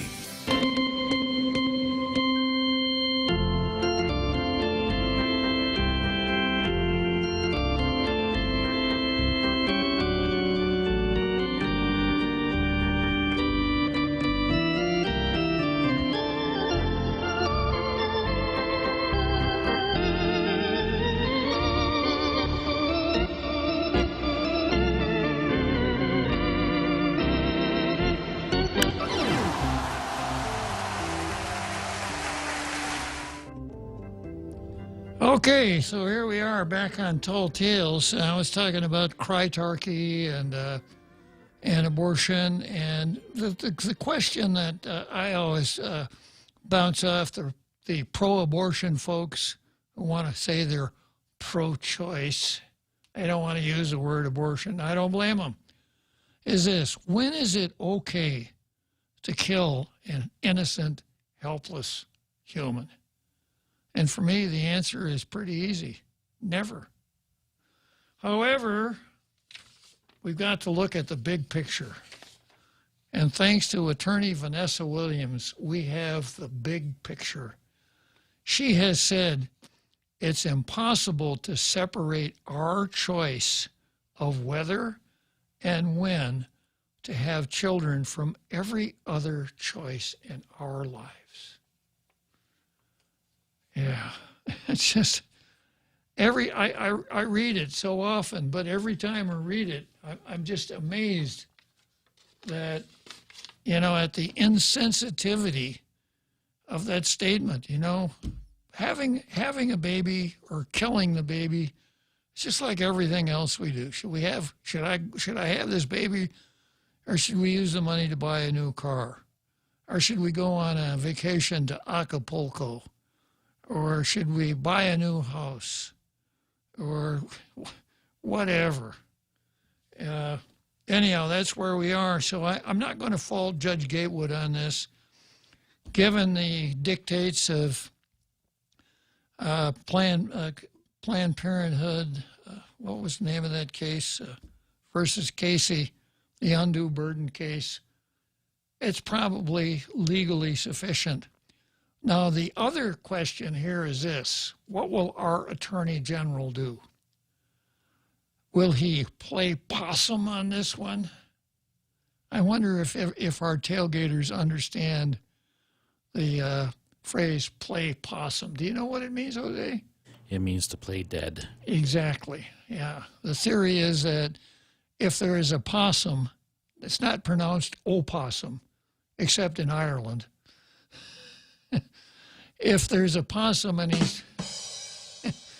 he's threatened, he will roll over on the ground and pretend that he's dead. So we've incorporated that phrase. Yeah, he didn't say anything about it, but he was just playing possum. A lot of our legislatures play possum. Yeah, they do indeed. And that's why I don't want to go to 21. It's much easier to play possum when there are 21 on the floor than when there are 15. So when there are 15, you can vote yay, nay, right? You can pass a couple of times. If there are 21, you can vote yay, nay, or make a head call, and no one notices, right? So our Attorney General has a duty to defend the statutes of Guam, the laws of Guam, those things that the legislature enacted, unless they're so blatantly unconstitutional that he would have to take an antiemetic before. Antiemetic is medicine that keeps you from throwing up. He would have to take an antiemetic before he started his research. That's not this one, I think they would probably correctly interpreted the law, but I haven't researched it. I haven't gone on Westlaw. I haven't figured out what the best argument there is to sustain the statute is, and that's the Attorney General's job. He's not supposed to insert his own value judgments. Well, if I were a woman, I'd probably want an abortion. No. Unless this statute doesn't pass the vomit test, then you should be defending it. And you guys over there in the legislature, you need to, Jim Moylan, use that. Instead of writing all your letters to the governor, write one to the Attorney General. Tell him to defend this. You're depending on him. Otherwise, he kind of makes a mockery of the legislative process. All right. Nobody took me up on the voter introduction program. I thought I'd get some calls about that, but I got somebody here. It's probably another Joe. Oh, it's Martinez. Okay. Good afternoon, Martinez. Martinez, you can skip the biographical description this time. Just go straight to the point, okay? It's Martinez. Can you hear me? Martinez, you can skip the biographical description this time. Okay. Go straight to the point. I recorded the link, and apparently on the 17th of this month, there's a virtual conference or talk on medical marijuana, and the link interviewed both our chief judge, Francis Tadinko Gatewood, and a federal district court judge, I believe, from Arizona. Apparently, with the time zone, it was about 3 o'clock over there in the afternoon. Judge, is it all right for judges to be in a discussion on medical marijuana when, it's very, as you know more than me, medical marijuana is illegal in some states in the territory of Guam, thanks to Senator Klitzkie jail, but not federal. So if medical marijuana is transferred in between Arizona and New Mexico, you got a problem, or in between Florida and Guam. In your opinion, Judge, and your legal counsel, is it all right for them to talk? Because they may hear cases that come away from them, and they may give out something. What do you have to say about that, Your Honor? Well, if it were Antonin Scalia, most people would say it's okay. Or if it were the incredible Ruth Bader Ginsburg, who did it all the time, people would say it's okay. But it depends on what was said, Martinez, and I don't know what she said. Well, it's not till the 17th. They're promoting it now, sir. Yeah. Oh, okay. That's okay. You're just telling me it's coming up. Well, it depends on what she says. Like, what would they say would be inappropriate, for example, Your Honor? Well, because it is a federal crime to transport marijuana interstate, or actually even to use it in the territory of Guam. I would think that the judge's statements would have to be very guarded. Exactly, and maybe it's better that they don't talk. I remember, Your Honor, back in '84, Nightline was a show, and Chief Justice was at Warren Berger. Here, get this, when he was talking, he rarely talks, at the National American Bar Association, two reporters tried to interview him, and he said, you leave or I leave, and the only attorney said, you guys get out of it, we can't get it. But then about 2.5 nights after that, he was on Nightline, and you know, it was great. One of his pet peeves is he's promoting that prisoners should be rehabbed and prisoners should learn skills. And they had a prisoner on there who's learning a skill, like license plates, and he started talking to the prisoner, like, tell him this, like he knew what was going on. Is that appropriate, do you think? Well... Or is it all right if they promote something without taking policy, or without taking a stance? Yeah, I think this thing on the 17th is, so I guess it depends on what they say, right? What happens if Judge Gatewood and this Arizona judge say, well, I mean, we're going to have this, I don't know, but I guess it's what they say. All right, thank you, Your Honor. Okay, Martinez. Yeah, well, that's an interesting question. And, of course, if the judge says the wrong thing, you could bet that defense counsel is going to, or even, maybe even the prosecution, depending on what you said, is going to move to DQ her. So what's the intent of this meeting, Zoom meeting or whatever? To educate the bar on marijuana. Yeah, I've gotten the notices myself. I'd probably do it, but I hate this whole virtual stuff. Yeah, so the idea is to educate the bar. One wonders how educational a judge could be, given the fact that judges are supposed to sort of remain publicly pure with respect to cases that may come before them. I know attorneys usually are professors in law school. Are judges also? No. A federal judge is a federal judge, and that's it. And this is the benefit of life tenure. And if I get to it, that's one of the things on my card, that we really need to have a judge that has life tenure. I don't care who it is, so long as it's life tenure. Okay. Let's see here. Where was I?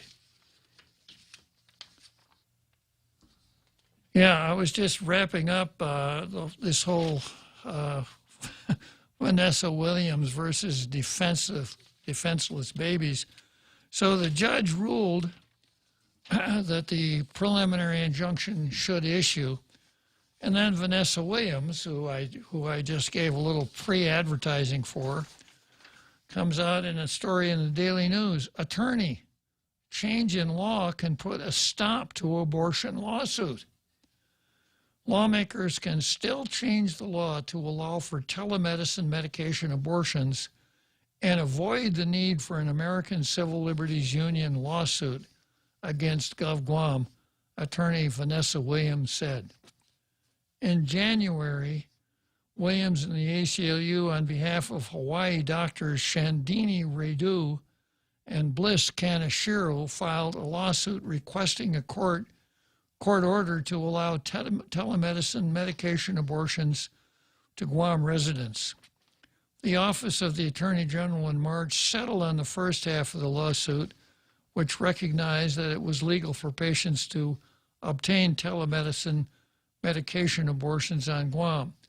The remainder of the suit involves a section of the Women's Reproductive Health Information Act of 2012 that requires that information needed to obtain a medication abortion could be provided in person. On Monday, District Court Judge Gatewood issued a preliminary injunction commanding GovGuam to cease enforcing the law, though the suit is still awaiting trial. Tydenko Gatewood in a previous ruling stated that defendants have not shown any real justification or benefits of the in-person requirement. The injunction recognizes that plaintiffs will likely succeed on the merits of their claim the local law is unconstitutional and that patients will suffer substantial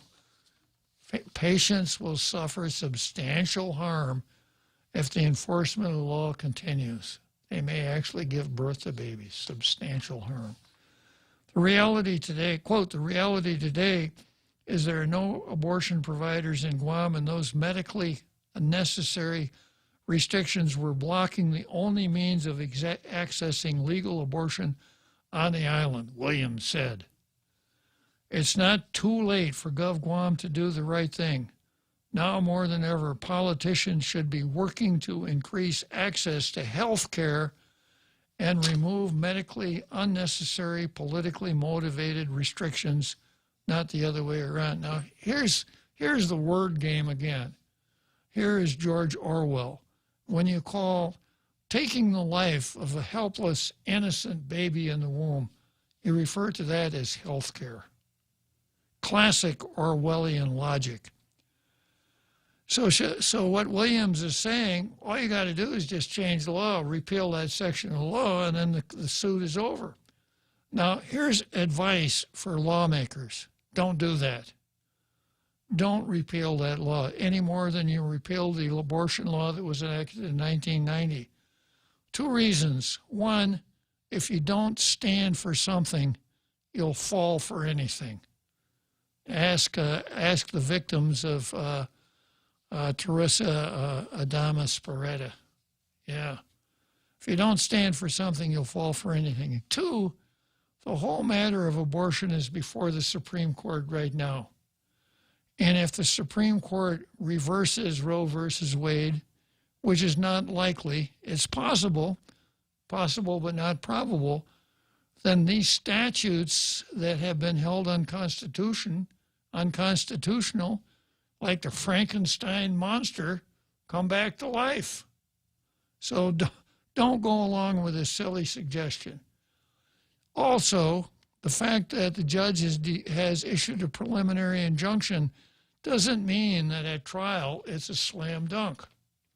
As I've mentioned before, there's always an element of crapshoot in trial, and the prosecutor may have a means of convincing the judge that the statute should stand. In the meantime, let's not forget to memorialize Vanessa Williams, who probably gave us the last word on abortion. It's impossible to separate our choice of whether and when to have children from every other choice in our life. Right up there with Chief Ignacio, I have no information, even from the get-go, that there was a cover-up in this crash. You know, we used to kind of groove in on things like 7 years ago, or I regret that I have but one life to give for my country. Give me liberty, or that was before we had Chief Ignacio and Vanessa Williams. I suspect that 100 years from now, these sayings will be in all the history books in the U.S. Okay, let's head for Churchill Downs, and while I'm at Churchill Downs, I'm going to be contemplating the usual guys that I see at Churchill, the two horse racing buffs, Another Joe and Drive-Through Jack.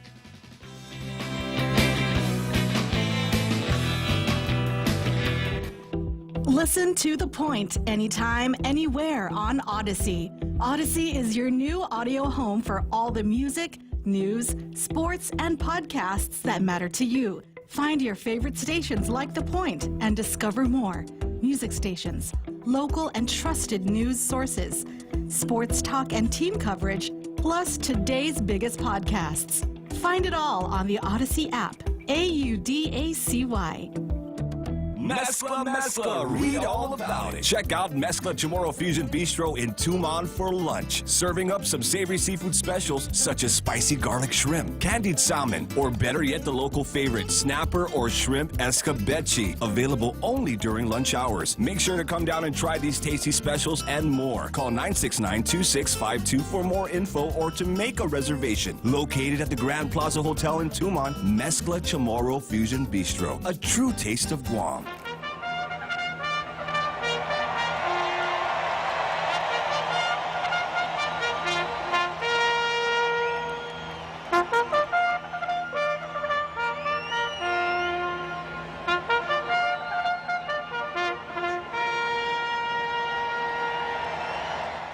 Okay, so here we are, Churchill Downs, the home stretch and Tall Tales.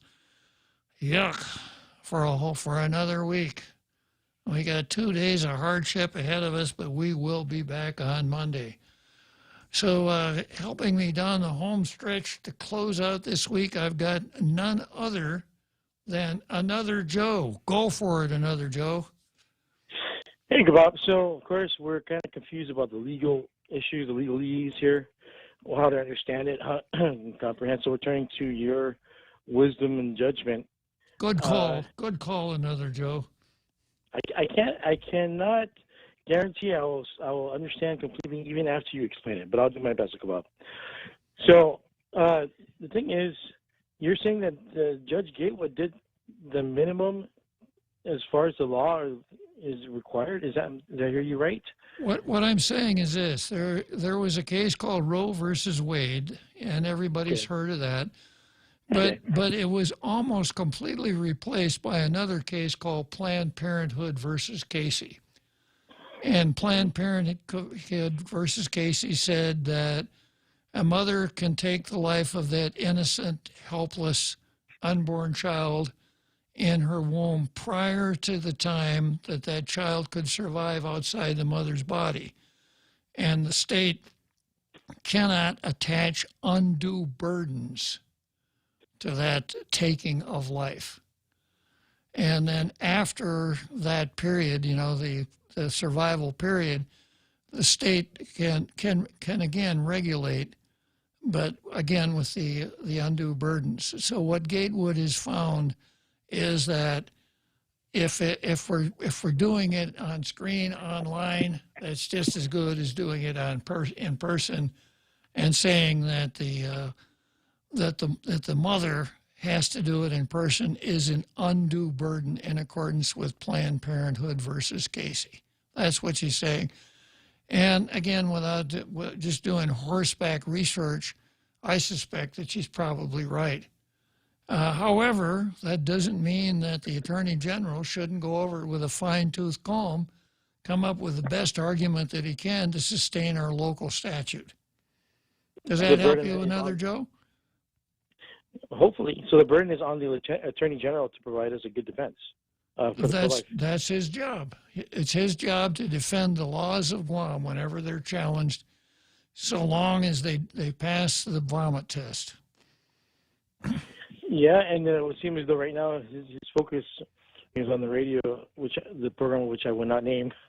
His focus was on something to do with joint lawsuit, and he has with other attorney generals to do with something to do with it's either political status or SSI or. It's SSI. So there is an SSI case before the Supreme Court that came from Puerto Rico.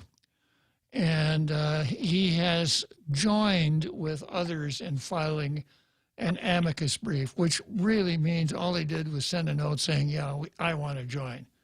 You could shave a monkey and teach him how to do that.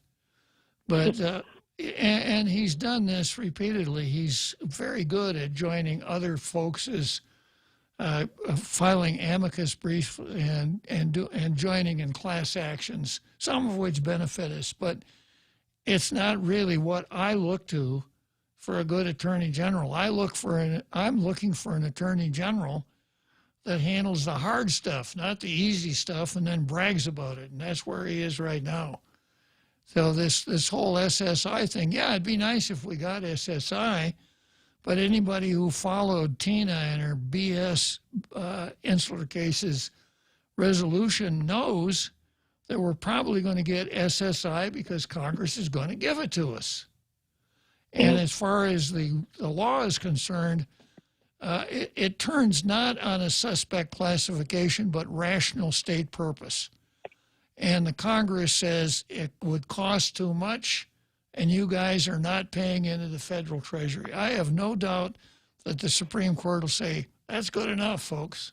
And all of the ranting and raving about minorities and, people who are, why should this be different because of where we live and on and on. These are nice wisecrack arguments that you could raise down maybe at the venue when you're having a cold one, but they aren't going to work very well at the Supreme Court. That's my analysis. It's about the supplier of these prescription abortion pills, right? Mm-hmm. To my understanding, they haven't even identified who the suppliers are, who the manufacturers are, the location of their being manufactured.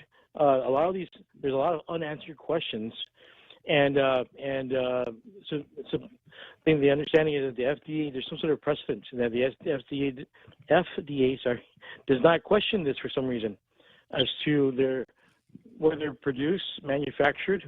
I forget what the reason or the precedent was, but you would think that the FDA would get involved, but there's also it goes back to the privacy and ability to.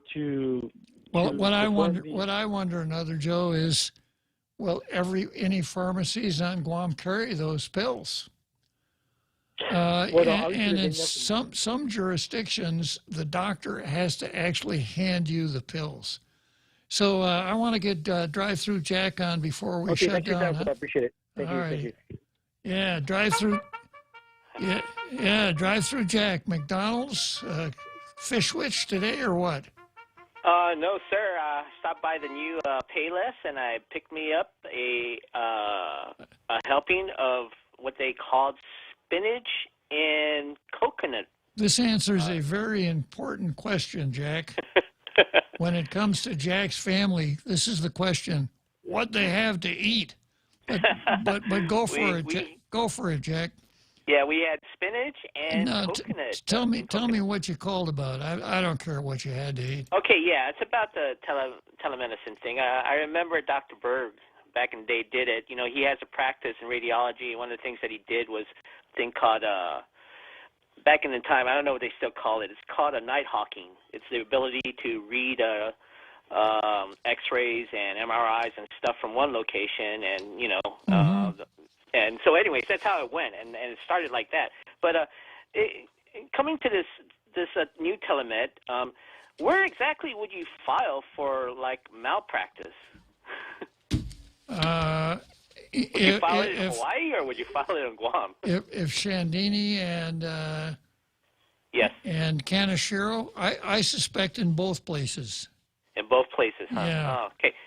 Yeah, because I was just wondering about that because it's not in the news, but a lot of people do have bad reactions to those pills, and they end up in hospitals and they end up dying. But I just wondered where you would be the proper venue to file those things. And number two, you mentioned about also about the pills, the medication themselves being delivered, and how it's being done.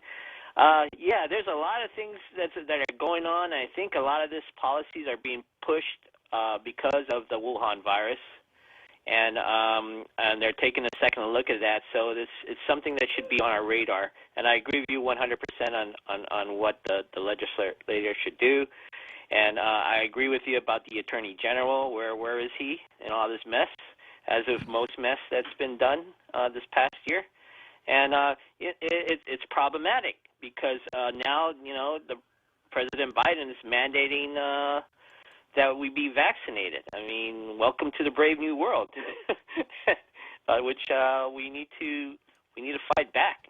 We need to It's just harder and harder nowadays to live your life. The government sphere has so much made its way. If you do a Venn diagram, the government is so much part of our life now.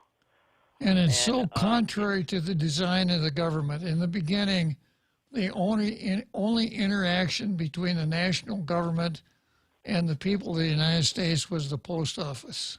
Agree, and that of currency. No, Jack. No, we didn't. Yeah, you're right. On the Articles of Confederation, they had different currencies for different. We didn't have a national currency.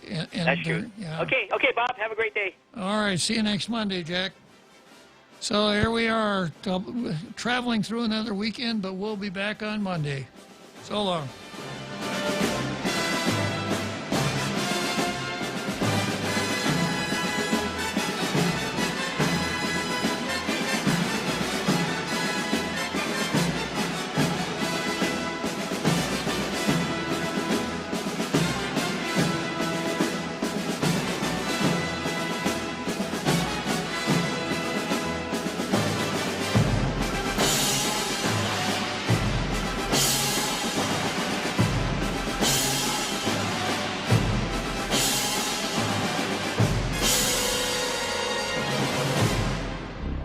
The Point is KUSG, Hagåtña, Guam, 93.3 FM and 104.3 HD3.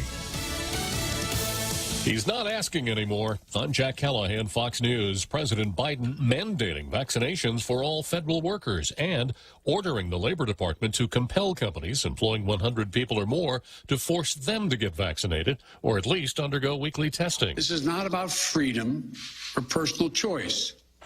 It's about protecting yourself and those around you, the people you work with. Many congressional Republicans are blasting the president's orders as unconstitutional. Several states say they will try and block them. Nebraska's Governor Pete Ricketts telling Fox's The Ingram Angle. Nebraska will push back, fight back with any tool we can find against this huge and stunning overreach of federal power. The Republican National Committee says it will sue to stop the president from making people get vaccinated.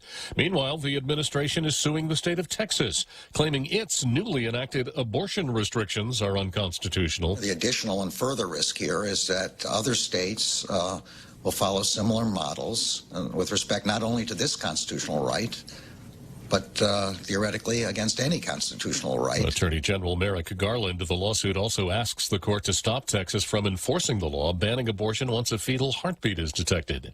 President Biden spoke by phone with China's President Xi Jinping for about an hour and a half last night about a range of issues, including the pandemic. Conversation characterized as both familiar and candid. The all-clear has been sounded at Ohio's Wright-Patterson Air Force Base, locked down for several hours last night after reports of an active shooter triggered when some employees thought they heard gunfire. Could have been a number of things that have made a sound that would have caused somebody to believe that that was a gunshot.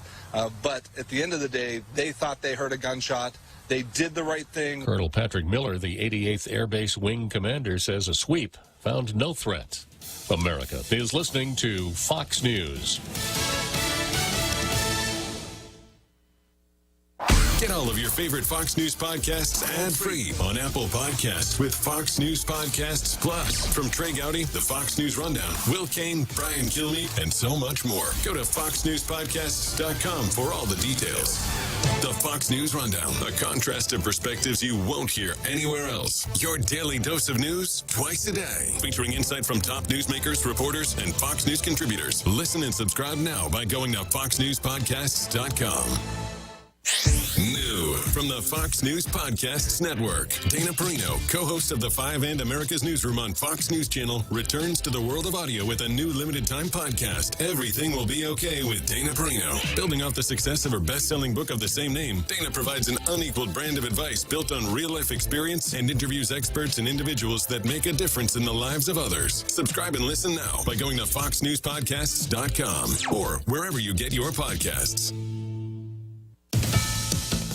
With thousands of people, including Americans, desperately trying to get out of Afghanistan, others are staying and hoping